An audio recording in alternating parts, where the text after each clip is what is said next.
Bien, queridos hermanos, vamos a enseguida entrar en el tema de esta mañana, que es continuar sobre la cuestión de la oración en el capítulo 11 de Lucas, porque hoy también tenemos esa parte desde el versículo 5 hasta el versículo 13, una continuidad sobre el tema de la oración, del Padre Nuestro, que habíamos estado comentando.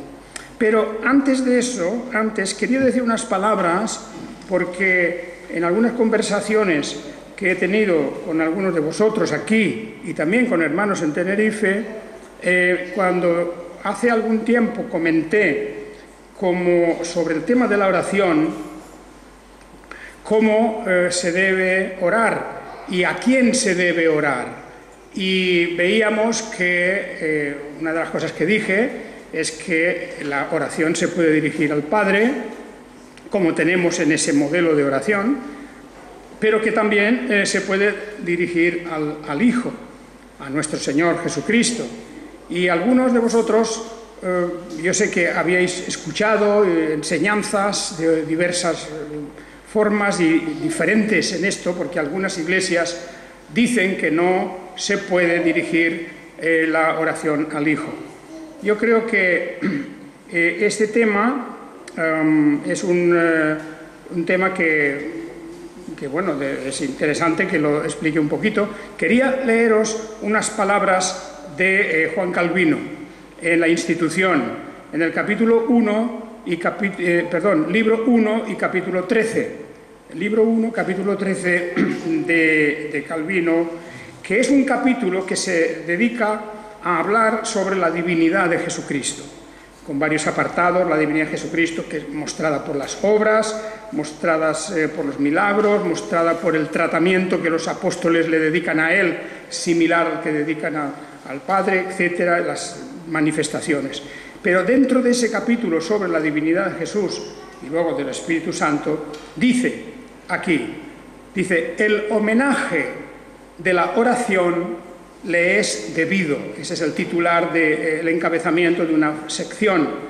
El homenaje de la oración le es debido a Jesús, dice así, os leo: además de esto, también le pertenece a Cristo la invocación que proviene de la fe, lo cual, sin embargo, pertenece solamente a la majestad divina, si hay algo que le convenga con plena propiedad. Porque dice el profeta: y todo aquel que invocar el nombre de Yahvé será salvo. Y asimismo Salomón dice: torre fuerte es el nombre de Yahvé, a él correrá el justo y será levantado. Proverbios 18:10. Ahora bien, el nombre de Cristo es invocado para la salvación. Luego, él mismo es Dios. Ejemplo de que Cristo ha de ser invocado lo tenemos en Esteban, que dice: Señor Jesús, recibe mi espíritu.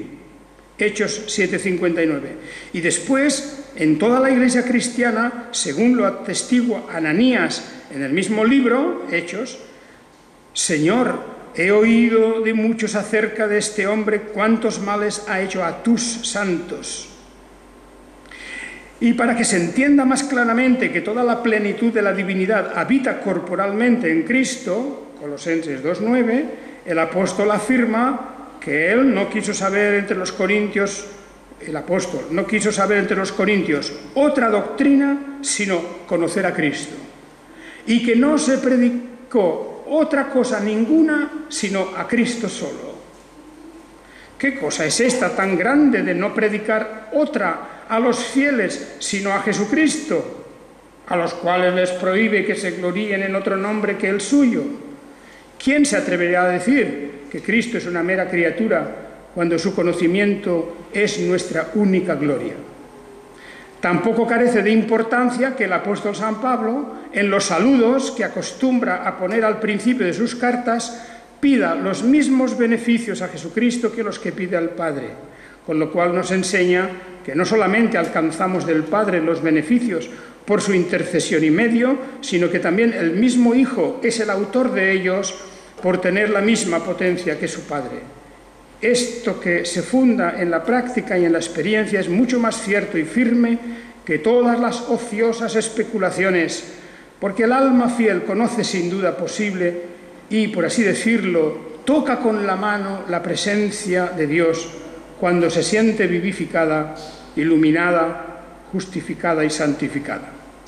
Bien, este es un pasaje dentro de la explicación sobre la divinidad de Jesucristo, de cómo la oración sí que es propia que se le dirija a Él, aparte de las palabras de Esteban, el Señor Jesús, y las palabras de Ananías también, dirigiéndose al Señor, como había oído que muchos perseguían a sus santos. También recordemos que el libro del Apocalipsis termina con aquellas palabras dirigidas a Jesús, con la oración: sí, Señor Jesús, ven pronto. Esta es Bien, por lo tanto, no hay reparo alguno, y esto es lo que quería explicar sobre el tema de la oración a Jesús. Muy bien, pues entramos ahora brevemente también en la continuación del Evangelio de Lucas, en el capítulo 11, cuando hemos ya comentado las palabras del Padre Nuestro. Las últimas eran: no nos metas en prueba, ¿verdad? Y en el Evangelio de Mateo dice: mas líbranos de tentación, o líbranos del mal, mejor dicho. Esta última petición es algo que es fácil de entender, porque las pruebas nunca son un hecho placentero o agradable. El verse metido en una prueba significa estar puesto en un horno de fuego, significa tener que pasar grandes dificultades, grandes problemas, etc. Las pruebas pueden ser de muchas clases, de muchos tipos. A nadie le gusta verse involucrado en una situación de prueba, porque también eso representa el que tal vez es una cuestión acerca de nuestra fe que se está probando, y es mejor no tenerlo que pasar, porque significa que también nuestra fe estaría no bajo prueba, sino bajo aceptación. Sea como sea, aún incluso el estar dentro de una prueba es algo que, cuando ocurre, debemos de reconocer que, si es necesario, Dios sabe y conoce por qué. En el caso de Abraham fue sometido a una gran prueba, la prueba de su fe, precisamente, y no sabemos los motivos ni las razones del porqué de esa prueba, pero lo que vemos en la palabra de Dios es que la prueba de Abraham sale triunfante, que fue reforzado por la prueba. Y la prueba fue muy difícil, porque se puso realmente en el compromiso de tener que sacrificar a su propio hijo, al hijo en quien estaban todas las promesas puestas. Bien, por lo tanto, hermanos, yo creo que esta oración y esta última petición es: líbranos del mal. Eso es lo que importa, líbranos del mal. Que no nos veamos involucrados dentro de una situación del mal y de la prueba, por lo tanto, sino que nos libre el Señor del mal. Algo que debemos de pensar y pedir, orar en nuestras súplicas al Señor, que nos libre de esas situaciones. Muy bien, esto era el Padre Nuestro, esto eran todas las peticiones del Padre Nuestro. Pero a continuación el Señor Jesús nos dice también algo que importa con respecto a la oración. La oración es nuestra vía de comunicación con Dios, es nuestra forma de poder tener comunión con Dios. La lectura de la palabra de Dios y la oración, digamos, ese es el camino por el que recibimos su mensaje, pero también transmitimos nuestras solicitudes, nuestras alabanzas, nuestras peticiones, que ya hemos visto que en el Padre Nuestro no solamente son para nosotros mismos, sino para las cosas que conciernen a su reino, a su persona. Todo eso está ahí en el Padre Nuestro, y ahora hay una cuestión importante que viene a continuación en el versículo 5. Os leo del versículo 5 al 13. Fijaos. Estamos en Lucas 11, versículos del 5 al 13.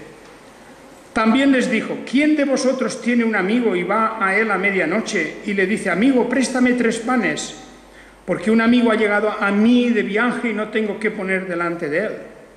Y aquel, respondiendo desde adentro, diga: no me molestes, la puerta ya ha sido cerrada y mis niños están conmigo en la cama y no puedo levantarme a darte.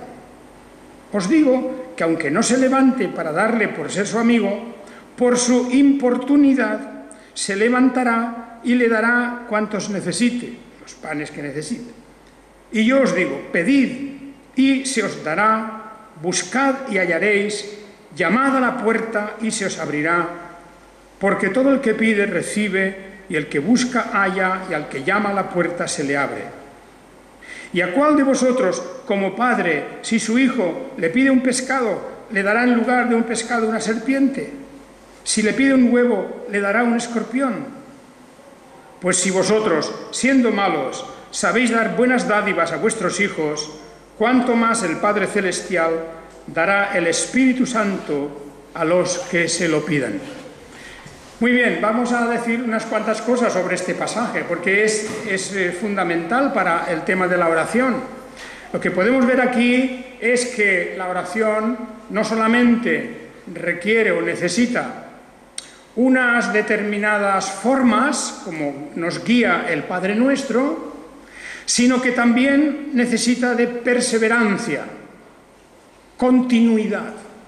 La oración ha de ser perseverante. Aquí, en esta especie de parábola o de ejemplo que nos pone Jesús, habla con la palabra importunidad.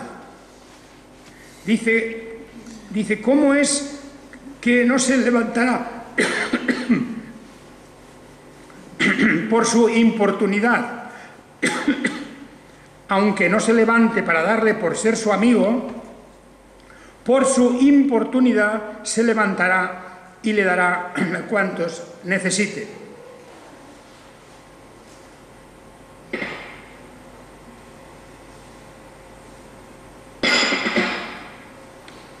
Bien, continuamos.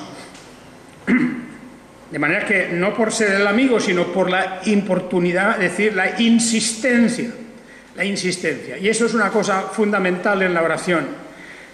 Nosotros, delante de una petición, normalmente de una necesidad, pedimos a Dios, pedimos angustiados, pedimos con urgencia, pero no solemos pedir de una manera continuada, con paciencia. Y Dios pone también a prueba nuestra paciencia. Dios no tiene por costumbre dar o contestar nuestras solicitudes a la primera vez, o a la segunda vez, o a la tercera vez tal vez, sino es todo un proceso de persistencia, de importunidad, como dice aquí. Fijaos este ejemplo: se presenta el amigo de noche, a medianoche, a pedir 3 panes. Y esta forma, digamos, de solicitar una ayuda nos la presenta Jesús en un escenario verdaderamente raro, ¿verdad? Porque no es normal que a las 12 de la noche o a la 1 de la madrugada vayamos a casa de una persona a pedirle 3 panes. Y efectivamente la respuesta más bien es una respuesta cortante, una respuesta poco amable. Dice: no puedo hacerlo, no me molestes, que ya he cerrado la puerta, los niños están en la cama y ya no puedo levantarme. ¿Verdad? Fijaos, la respuesta es un rechazo a primera vista, algo que casi consideraríamos casi de mala educación, aunque es verdad que presentarse a las 12 de la noche a pedir 3 panes tampoco es normal. En todo esto, lo que Jesús nos está diciendo es que no pensemos de ninguna manera que las peticiones que hacemos al Señor las podemos dar por concedidas y ya por descontado, a la primera vez o a la segunda vez. Porque hay aquí todo un proceso de persistencia, de paciencia, de rogar al Señor, el cual, por otra parte, conoce también de antemano nuestras necesidades. Y eso es importante que lo sepamos. La petición en sí no es lo que provoca, diríamos, la respuesta del Señor, aunque Él quiere que pidamos y reconozcamos siempre su paternidad y su cuidado paternal sobre nosotros. Pero lo que hemos de saber es que no está dispuesto el Señor a responder de inmediato estas peticiones, solicitudes que le hagamos. Por otra parte, hay otra cosa importante en este ejemplo, y es que al final dice: pues si vosotros, siendo malos, sabéis dar buenas dádivas a vuestros hijos, ¿cuánto más el Padre Celestial dará? ¿Dará qué? ¿Dará el pan? ¿Los panes? ¿Dará nuestra última petición a Él? No, dice, dará el Espíritu Santo a los que le pidan, a los que se lo pidan. Diríamos, la forma en que el Señor presenta aquí esto es que la más importante de todas las peticiones que podemos hacer al Señor es la de estar llenos de su Espíritu Santo. Y cuando digo llenos, no significa una experiencia especial de tipo carismático, no significa una especie de dones especiales, de dones particulares, como pudiera ser el hablar en lenguas o hacer milagros. No es eso. Dará el Espíritu Santo a todo el que pida. Por una parte, estaría la petición angustiada del que se sabe perdido, del que sabe que está en un camino de condenación. Y esa persona que pide al Señor: Señor, sálvame, Señor, sálvame, y así lo dice una y otra vez, y de corazón levanta hacia el cielo su petición: Señor, sálvame. Él, el Señor, dará su Espíritu a este que se lo pida. Es decir, lo regenerará, le dará ese nuevo nacimiento, esa nueva vida, esa nueva luz al que clama a Él. Todo aquel que clame en el nombre del Señor será salvo. Esa es la promesa, el clamar en el nombre del Señor, y esa es la máxima petición que podemos hacer a nuestro Padre Celestial. Y los que ya lo han hecho, los que ya conocen que ese don de Dios le ha sido concedido, luego a continuación pedir más del Espíritu de Dios, los dones del Espíritu, los frutos del Espíritu, que pidamos más fe, que pidamos más benignidad, más amor, más paciencia, en definitiva, esa entrega nuestra, más abnegación, todo, los dones del Espíritu, los frutos del Espíritu, todo eso lo pidamos al Señor, porque esta es la verdadera petición que debemos hacer. Por lo tanto, cuanto más el Padre Celestial dará el Espíritu Santo a los que se lo pidan. Porque dice, si nosotros que somos malos, y es una calificación que importa recordarla, que nuestra naturaleza es una naturaleza egoísta y una naturaleza que está envuelta en el pecado. Si nosotros que somos malos sabemos dar cosas buenas a nuestros hijos, y ahí se nota el espíritu paternal y maternal, como procuramos lo mejor para nuestros hijos, pues dice, no pongáis en duda, nunca pongáis en duda que Dios, como Padre Celestial, también dará a todos los que le pidan, dará su espíritu, su espíritu, dice aquí. No dice te dará todo lo que le pidas. No dice eso. Porque tampoco un padre, una madre, tampoco deben darle a sus hijos todo lo que le pidan.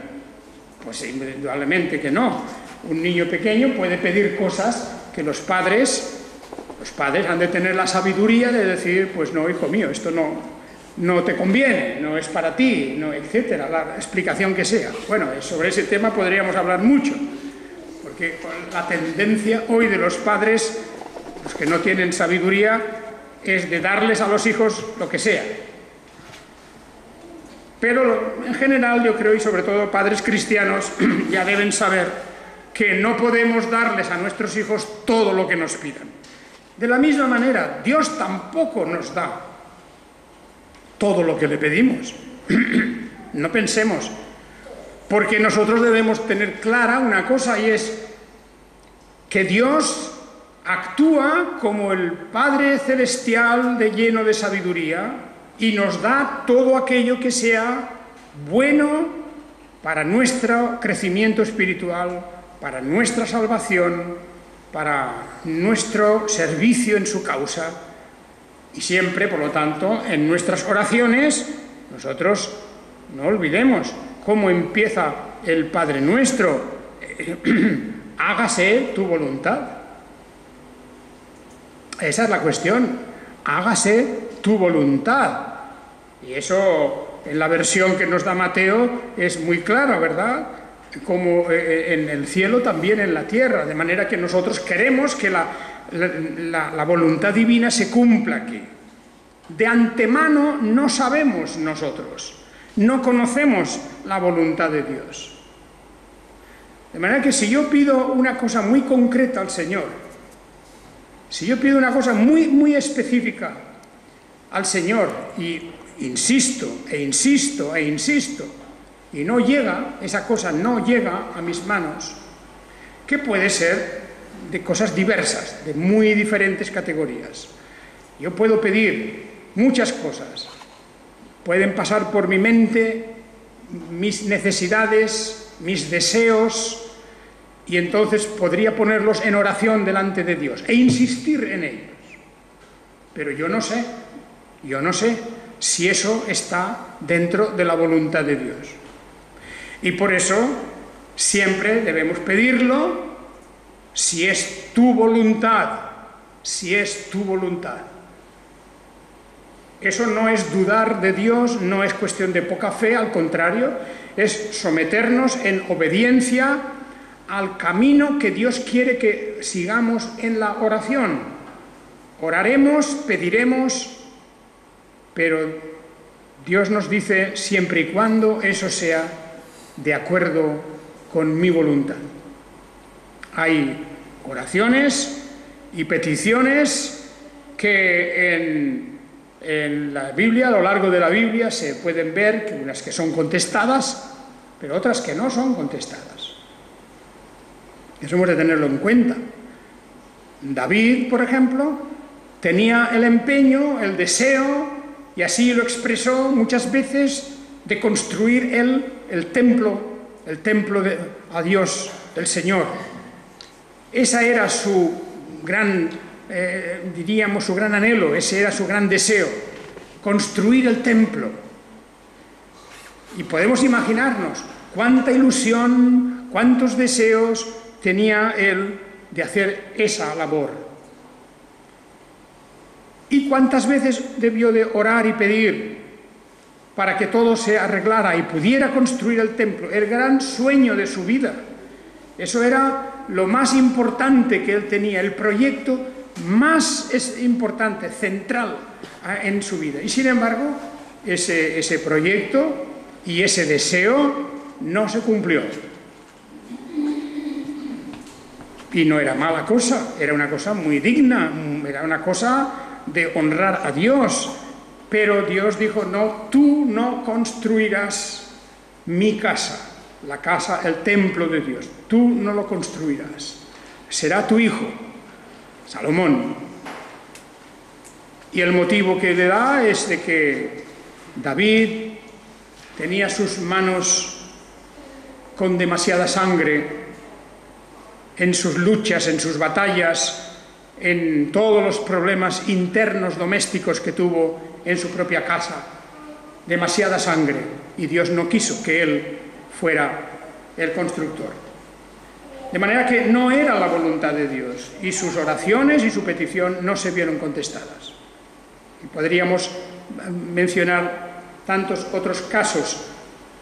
El apóstol Pablo oró muchas veces al Señor que le quitara aquel aguijón que tenía en su carne, aquello que le hacía sufrir, que no sabemos si era algo físico, si era algo espiritual, no sabemos, pero dice, tengo un aguijón en mi carne, y eso le hacía sufrir, y le he pedido al Señor que me lo quite. Y el Señor le ha dicho que no. El Señor le ha dicho, mi gracia te basta, es suficiente. Y continuó con ese aguijón, sea lo que fuere, con aquello que le atormentaba, aquello que le molestaba, le hacía sufrir. No fue posible. Y también podríamos hablar del justo Job, y cómo Job también él tuvo muchas oraciones y peticiones al Señor y no se vieron contestadas en muchos casos, solamente que al final la gracia de Dios lo restaura todo. Bien, esta es la cuestión, pero el Señor nos dice esto para que no nos desanimemos, pidamos, como seamos importunos, insistamos, supliquemos y siempre digamos, Señor, si es tu voluntad. Porque eso sí, debemos someternos a la voluntad de Dios y no debemos de tomar la oración como si fuera un talonario de banco donde podemos ir sacando todo aquello que nos complazca. No es eso, no es eso. La oración es un acto de sometimiento, de adoración a Dios y de reconocimiento de su soberanía. Dios nuestro Señor soberano contestará, responderá en su tiempo nuestras oraciones, nuestras peticiones, si es su voluntad. Y eso hemos de someternos siempre. Si no es la voluntad de Dios, como no fue en el caso del apóstol Pablo, dentro de su gran sufrimiento por lo que aquel aguijón representaba, pues él no se puso a protestar, ni se puso a hablar mal de las cosas de Dios, ni de Dios mismo, sino que aceptó y se sometió a su voluntad, porque eso es así. No le echó la culpa a nadie tampoco, porque las cosas en la vida son así. El aguijón en su carne debía de ser algo grave, porque más en 3 ocasiones le había pedido al Señor que se lo quitara, y el Señor había respondido lo mismo: mi gracia te es suficiente. El por qué, el para qué, no sabemos nada, ni el apóstol Pablo sabría, pero esa fue la situación suya. Bien, pues ahí tenemos, hermanos, esto es la oración. No quiero que esto último que he dicho reste valor a lo otro, y es que el Señor dice, pedid y se os dará, buscad y hallaréis, llamad a la puerta y se os abrirá, porque todo el que pide recibe, y el que busca halla, y al que llama a la puerta se le abre. Muy bien, en términos absolutos, no, porque vemos en la Escritura que hay quien pide y no recibe. Por estos textos, estas palabras, no son una especie de rendición anticipada que Dios hace para renunciar a su voluntad. Se pondría Dios en nuestras manos. Haríamos con Dios lo que quisiéramos. Pedid y se os dará. Bueno, pues vamos a pedir. Eso no hay límite. Buscad y hallaréis. Pues rápido a buscar, porque siempre lo vamos a encontrar. Eso no es lo que dice el texto, porque la Biblia no la podemos interpretar sacando los textos de una manera aislada, fuera de contextos y fuera del contexto de la Biblia general. Pidamos, busquemos, llamemos a la puerta y si es la voluntad de Dios, ahí está la cuestión, todo eso lo recibiremos. Si somos conscientes de estas cosas, sabremos y nos daremos cuenta de que Dios ha contestado muchas cosas. Más aún, como Dios no necesita información y no necesita que nosotros le informemos, antes de que le pidamos, Dios ya ha tomado sus decisiones y ya nos ha colmado de bendiciones. La mayor parte de las bendiciones que recibimos en la vida son de cosas que no hemos pedido, que no hemos buscado, que no hemos tenido que llamar a ninguna puerta. Ahí está donde Dios se anticipa. Pidamos, pero que quede claro que antes de pedir ya Dios sabe lo que necesitamos. Vuestro Padre Celestial sabe de qué cosas tenéis necesidad. Por eso, yo creo que todos podríamos decir ejemplos de nuestra vida, con eso terminamos ahora, ejemplos que podríamos poner en nuestra vida de que la mayor parte de las cosas que hemos recibido de Dios, de las bendiciones, son de cosas que no hemos pedido. ¡Qué maravilla! No hemos pedido y sin embargo Dios nos lo ha dado. Y es la más grande de las bendiciones que hayamos recibido probablemente a lo largo de la vida. ¡Qué importante es esto! Por eso nunca nos debemos sentir resentidos, ni desengañados, ni enfadados, si Dios nos dice algo parecido a lo que le dice al apóstol Pablo. Mi gracia te es suficiente. Cual sea la petición que le hayamos hecho, pues depende. Pues podríamos estar pidiendo tener un nivel de vida más alto. Podríamos estar pidiendo pues tener unas comodidades determinadas. Podríamos estar pidiendo tantas y tantas cosas que nos hacen falta, que quisiéramos tener, y Dios no nos las da. Y puede ocurrir que más adelante en nuestra vida, cuando ya nos hemos olvidado de ello, cuando ya no pedimos nada, venga Dios a darnos no solo lo que necesitamos, sino mucho más. Ese fue el caso de Job también, y eso es una lección para todos nosotros. Hermanos, que el Señor os bendiga y que su gracia esté cada día con nosotros. Amén.